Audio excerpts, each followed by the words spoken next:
Hello, Carol. Nice to meet Hello. you. Hello. We spoke with Carol last night In depth. in Excellent. depth. And I We sent you a got very this. long letter, Steve, which I'm going to assume that Bobby also shared with you. He did. Yes. Excellent. I really appreciate your feedback and I'm 100% with you. Absolutely. And we are waiting for more emails from you, Carol. So we want to understand the message right. And this is what we need. I mean, it help us tremendously, and we need that. It's very important. I am not shy. Well, you can't And be in this business because being shy would not work, especially with this particular campaign. Exactly. So you picked a difficult time to hold this teleconference. I am torn between another Zoom call and the hearings. And it's a good thing I'm able to record the hearings, because otherwise I think that would be where my loyalties are today. we are recording. We are recording every Saturday, and all the daily videos, you will find them on our website. We'll start having them in about a week or two. Good. Okay. So All right, well, you guys were talking, so I'm sure there was something else you were carrying on. Oh, we have so many things to talk, but it's all right. Stephen, is it Steve or Stephen? Stephen. I was born and named Stephen, but I go by Steve or Stephen is just fine. Whatever you're comfortable with. Well, my children would tell you that I manage to mangle names on a regular basis, so at least I can try to start asking what the preferred name is with somebody. What inspired you to run for this seat? Well, I would say a lot of things inspired me, but I'll say the number one thing that inspired me to run is the events of January 6th. The revolting revolt is completely unacceptable. It goes against the U.S. Constitution, and it's a pitiful calamity on the world stage that everyone in the whole world has been able to watch our democracy as it appears to kind of be crumbling from the top down.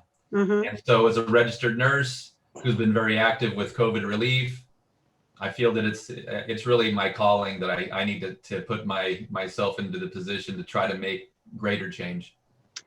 Now you served, and you, the rest of you can yell at me or keep me quiet if you want, but it looks like I may be the new person, so I've got lots of questions. You've served on some elected offices. Have you always been an independent, or are you registering as a Democrat? Are you seeking to get the Democrats' endorsement, or how are you going to be running politically? I am a registered Democrat, and so I recently held office on the Santee City Council for 4 years. Prior to running for the Santee City Council, I changed from Democrat to no party preference in order to have a chance to actually get on the Santee City Council. And so it actually worked out very well. And so then and I also ran to become the mayor of Santee, narrowly lost as an independent. And I had to face the full brunt of the Republican Party and as an independent, no party preference candidate. And so this, unfortunately, is not my first rodeo. And so I have a very deep understanding of what it takes to win, and also what I'm about to endeavor into. So I definitely understand.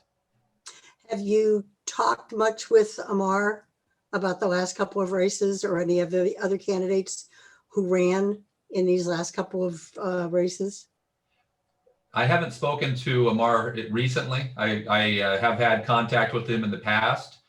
We did some Zoom calls and spoke. However, I have no idea whether he's choosing to run or not. I haven't been in contact with him at this point. I think he made some mistakes in his previous run, and he marginalized himself from his base. And I didn't choose. My choice to run has nothing to do with Amar. Whether whether he's a good man or a bad man. I can't personally make that decision or that judgment of him. I'm running because of me. I'm a registered nurse for almost over 2 decades. I'm very active in COVID relief. And so it's time for scientists like myself to stand up, because we've let ourselves into a very bad situation with COVID-19. Mm-hmm. So absolutely. I see Janet's on the call, so I'm glad to see Janet. And welcome. Alice, welcome, Jacob. I want to say he's a fighter for people. He's a fighter for people's interests. And he's not just a scientist, he's an environmentalist as well. And he has been successful. We were successful in Santee in pushing forward the referendum to stop Fanita Ranch, which is a huge victory, because we fought a developer with big pockets that spent like hundreds of thousands of dollars to defeat us, and we beat him. And he was a sponsor for the General Plan Initiative, which won in the election, and that keeps the city council from being able to just pass anything the developers want. So he's very much a sponsor for issues that the people want, not just special interests. It's really, he's hard worker for people. Thank you, Janet. I appreciate you greatly. Well, Bobby, why don't you go ahead and officially open up the meeting, my friend, since you're going to be the one to call us to order. I think, yes, we are ready to start, and we have already, I think, a few people. It's already 10:03, and I think more people will be joining. But yeah, I'd like to introduce Stephen. Everybody knows Stephen, and just Stephen, please go ahead and tell us what is on your agenda and what we have in, or what is our plan, next step. Thank you, Bobby. So good morning, everyone. Again, I'm Stephen Houlahan, and I am a candidate for the U.S. 50th Congressional District. And I'm looking to do outreach through these coffees with Stephen every Saturday morning at 10. We kind of went over what motivates me to run for Congress. I was very fortunate to have this very excellent team around me. That's part of what motivates me, is having the right people. I've been very active in the response to COVID-19. Most recently working on what's called crisis standards of care, which meant that when we were at the peak of the surge, I have to go, and I still do, is I look at all of the sickest patients each day, and we make an assessment on the unfortunate realities of their survivability. We find ourselves on the tail end of the surge, but we were in a catastrophic situation in which many patients passed away, and we had limited resources. I am 100% in belief that we need COVID relief immediately. We need economic relief. We need help at the local level, and it has to start at the national level. It's very, very important. As stated before, the events of January 6th further galvanized my feelings on what I must do, and I must try to be more active at the national level. We cannot be run by gang or mob rule. The Constitution is incredibly, incredibly important, and it is the will of the founders of our nation. It's the framework that puts forth what our great democracy is all about. In the past, as a Santee City Council member for 4 years and the vice mayor for one of those years, I have had great success as an environmental champion, having stopped a gas pipeline that was possibly scheduled to be built through San Diego County. And again, to no benefit to the residents of San Diego County. It would have been to the benefit of Sempra Energy and Wall Street. As far as what's going on in the 50th, it seems that we have an individual who, we have a long history of corruption in the 50th, going back to Duke Cunningham, Duncan Hunter Sr., Duncan Hunter Jr., and now Darrell Issa. They have not been good stewards in the 50th. In fact, Duncan Hunter was a lame duck, Duncan Hunter Jr., and he was under assault by the law for his improprieties and things that he has done in the past, and was in fact convicted and then pardoned, which was unacceptable. And so now we have another individual who I believe does not represent us. He wants to build walls. I want to build bridges. He wants to stop people from getting COVID relief and making the COVID bill smaller. I believe that it's about the right size.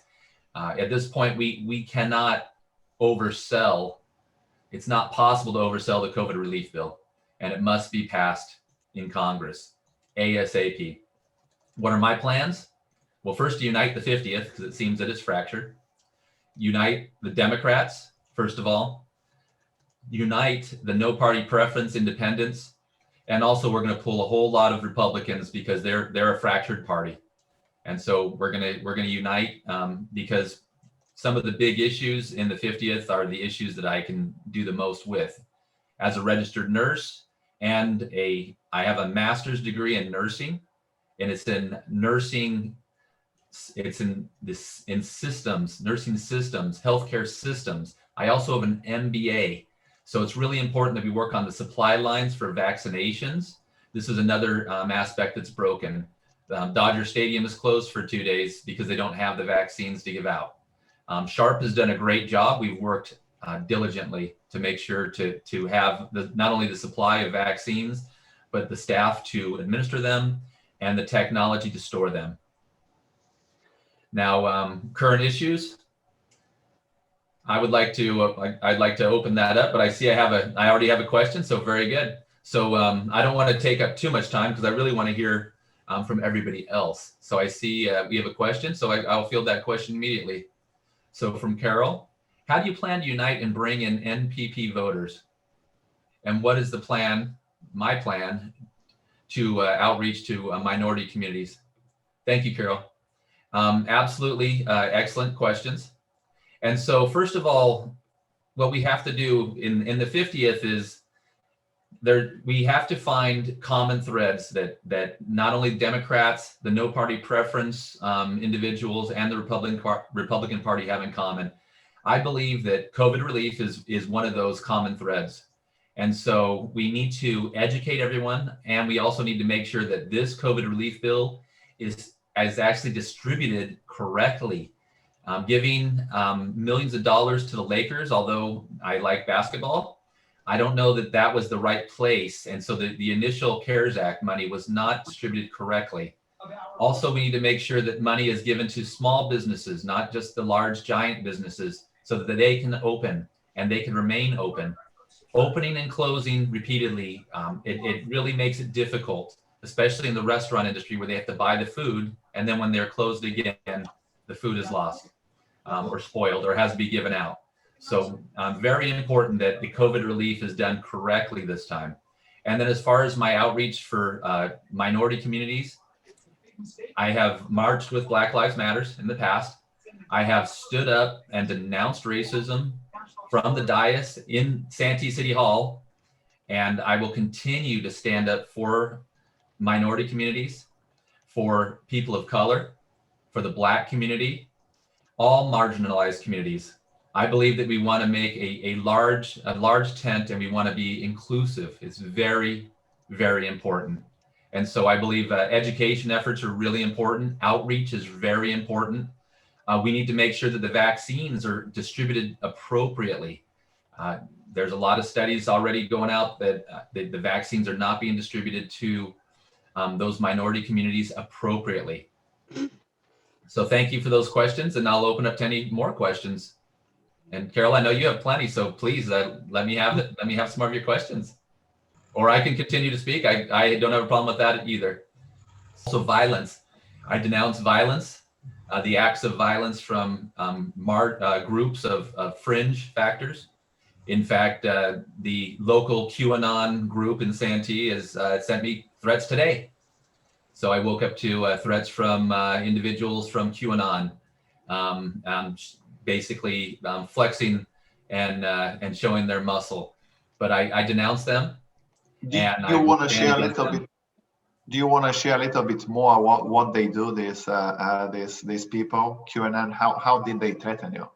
That's well, in the past, they have sent, they've done Facebook videos, and then sent them to me via Facebook Messenger, calling me a clown and saying that if I had been elected as the mayor of Santee, that they were going to take care of me. And so, yes, I have received countless threats. I have received images in which I was, that I morphed from my face into Satan. I have received countless threats in the mail, saying that I would never win, and again saying that I would be taken care of. And so this is unacceptable, and I stand up against violence, and it's completely, it's unacceptable for them to participate in these acts. And so I will never embrace them. I believe that was a huge mistake that Amar Campagnard made by embracing this Defend East County group, for which I have found myself in constant and continuous conflict. I see. I'm sorry to interrupt, but Carol, before I think you like to also hear, we didn't talk about the Republican Party is being funded through a Wall Street company to sue Stephen on a personal lawsuit that is about the community. And Stephen, you want to elaborate a little bit more. And by the way, if you go to Google and type Stephen Houlahan GoFundMe, you will find the lawsuit there. It's completely ridiculous, like this Canon, whatever you name it. Go ahead. Absolutely. Stephen. So yes, Bobby. So what's happened is I've been served what I consider a slap suit to try to diminish my First Amendment rights to freedom of speech, and also the freedom of speech of every citizen in Santee, because I believe I actually am I continue to represent Santee, although I did not win the election to become the mayor of Santee, but I narrowly lost. And so this lawsuit makes accusations of having not filled out campaign forms correctly. Typically, if somebody had that complaint, it would go to the FPPC, and it should be remedied at that level.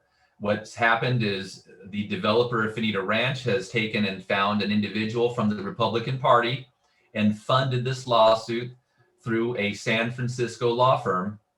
And so they're suing me. They also sued my political committee for Santee, Stephen Houlahan for Santee mayor, for which I've dissolved that committee and opened a new committee of Stephen Houlahan for Congress. They've also sued one of my supporters, an activist, an environmental activist named Van Collinsworth, and his political action committee, Preserve Wild Santee. Allegations have been made that I had control of that political action committee, for which I had no control. I also did not fund that political action committee, nor did that committee fund me. I ran my election by the book. I filed my own forms, and everything was done exactly as it should have been. We retained a lawyer, and we've made a response in which I have declared that I am absolutely innocent. And so this is an ongoing issue. I believe that it's an attack meant to attack my personal finances and to hurt me personally. Now, I just want to talk about Janet's question. And so what is my position on police reform? I've taken a strong stance on police reform, and I have been also attacked by the San Diego Deputy Sheriff Association. I believe that putting endless money into funding of law enforcement and decreasing funding for things like parks, for outreach, is just not the best way for us to go forward as a community and as a nation. Now, I'm not saying that we should defund the police, because I believe that's kind of a buzzword or a buzz phrase.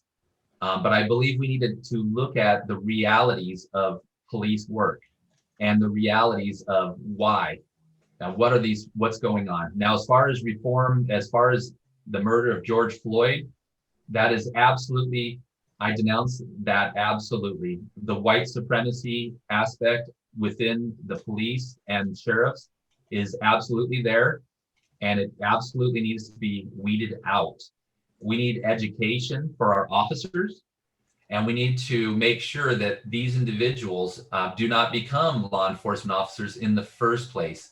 When officers participate in acts that are wrong, they should be held accountable. We can't always have the law enforcement circling the wagons and acting as if they are above the law. So again, it's about funding. We can't take the funding away from everything else just to fund more and more law enforcement. When I traveled abroad and come back to the United States, it almost seemed like we're in a police state, and it's not, it's unnecessary. Also, the fact that there is inherent bias within individuals that needs to be explored, and they need to be taught.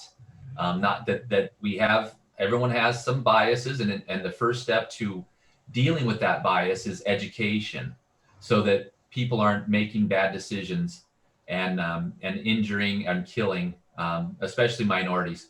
We need to point out that absolutely Black Lives Matter, absolutely. And I will continue to stand up against hate, absolutely. It takes a great amount of courage as well. It does take a great amount of courage. It is a little bit unnerving, especially to have received these sorts of threats over and over and over again. But I will continue to stand strong. We want to hear from Jacob. He has some questions. You ready to talk, Jacob? Yeah, I'm ready. So just full disclosure, in 2018, I was a field director for Amar's campaign. Very disappointed by what happened with Defend East County and his association with them to try to get like extreme right-wing votes. And I've been looking for a candidate since. I understand that redistricting is going to change the districts in a certain way in October. So you kind of answered one of the questions I had about what's your opinion towards Defend East County, and it sounds like you condemn them and that they're a hate group, rightfully so. So I guess like, and you say you're going to have these meetings every Saturday, right? Okay. So yes. Just one policy question a little bit that might veer off a little off topic. What's your opinion about like Medicare for all and Medicare expansion in general? Thank you for asking that question. So I'm a nurse. I've been a nurse for near 25 years. And so and in fact, I'm a certified coding specialist. Medicare and Medi-Cal, that is what I do on a daily basis, is look at these programs.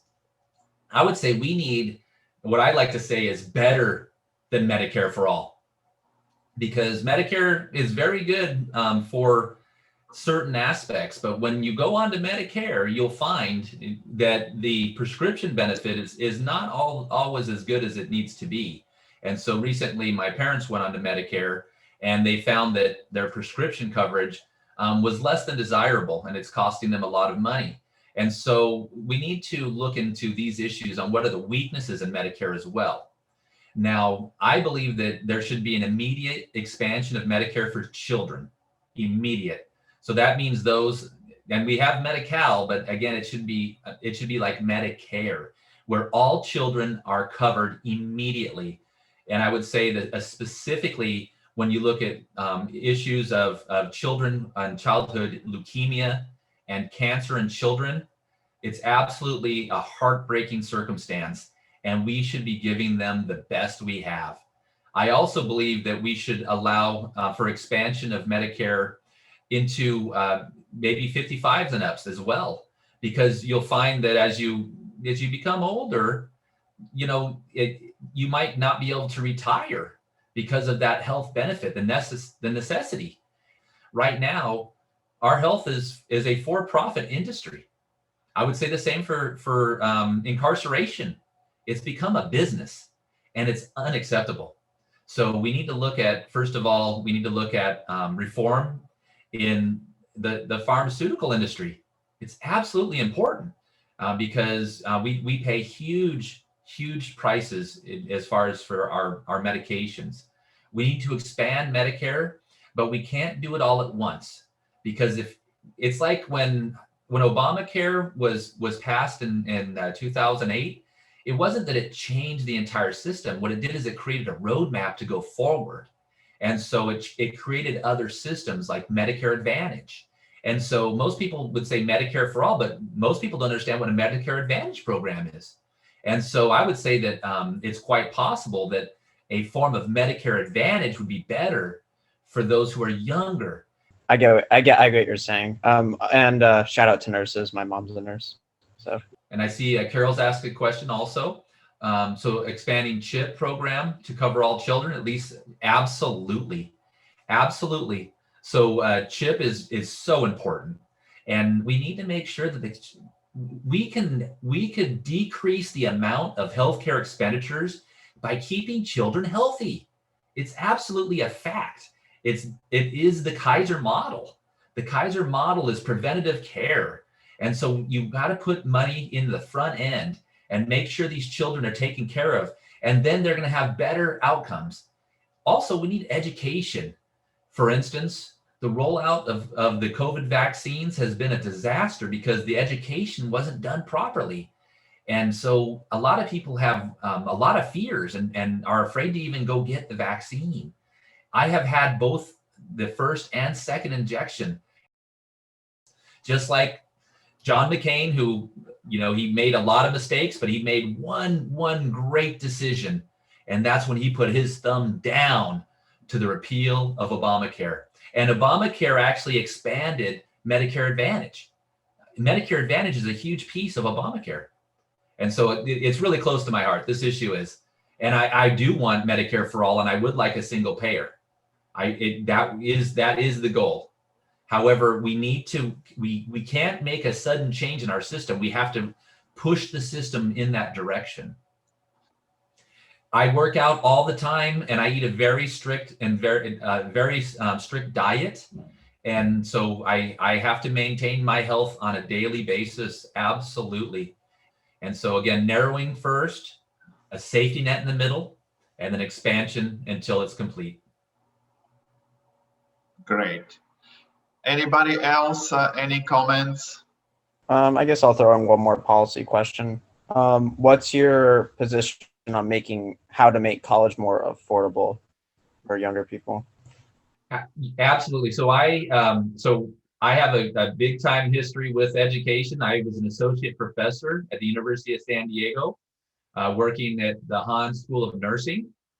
Also worked for what was once called Merritt College and then became Kaplan University as a nursing instructor and a clinical professor. So I absolutely support the Biden plan for forgiveness of student loan debt. It is just unacceptable for us to have to take on hundreds and hundreds of thousands of dollars to do this type involvement. And I think there should be some sort of assistance from the government and forgiveness for when you do go into the job market. First of all, we need to make sure that college prices are affordable. It's just become another industry. And so we need it. We want to have jobs and we want college degrees, and it's unacceptable for colleges to cost so much. I think first thing first, we need to really address these groups that are threatening you, Stephen, because that is not okay. And we need to figure out all this thing that is happening. So we need to work on that, number one. Well, and I appreciate all of your guys' support. And I know we're going about an hour. I don't want to keep everyone too long. So if anyone has any last questions, feel free. And I just want to just throw this out here. Please go to my website, Stephen Houlahan for Congress. Learn about me.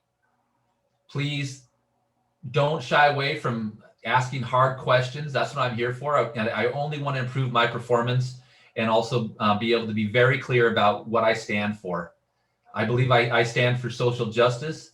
I stand for what's right. I stand for healthcare for all. I want everyone to be covered. I want to be inclusive to all.